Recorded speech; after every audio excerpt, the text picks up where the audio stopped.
Okay, preparing garlic. These little beauties contain so much flavour they can make a real difference to your cooking. And knowing how to prepare it, I know it sounds really basic and silly, but it does change the way it tastes. So think of a chip, right? The way a nice thin chip tastes different to a thick chip, which tastes different to a roast potato, which tastes different to a jacket potato. And that's what you've got to think in your head. So, a few different ways of dealing with it. We've got a pure clove of garlic here. All you got to do is put your hand on there, give it a little splash. The fact that you've crushed that, if you now roast that or fry that, you'll get a very subtle, sweet flavour happening. So that's your first method of dealing with garlic.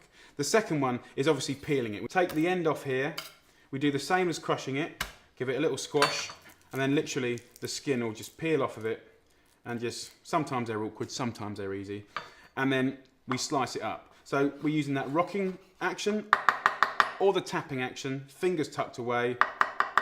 So we've got slicing up like that, or rocking like that. Either way, you get a nice sliced product. So I just push that to here.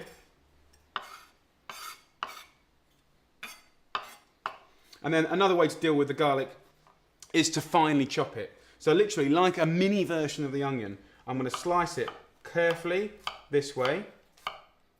And this is really tiny, but you know, it does actually work. Through the middle like that, fingers out the way, carefully and slowly. And then rocking action. Look how delicate and fine you can get.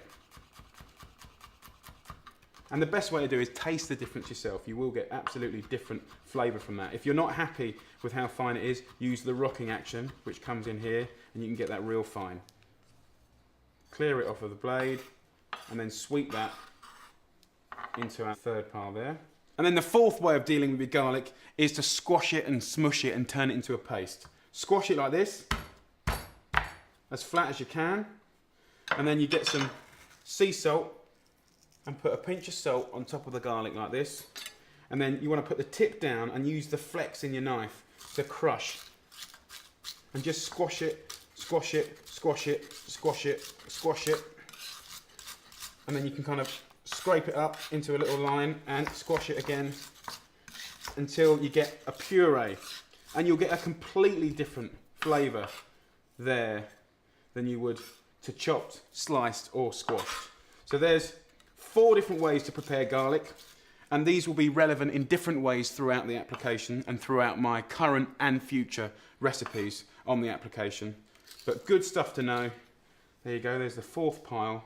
4 ways of preparing and dealing with garlic, 4 totally different flavours. Easy.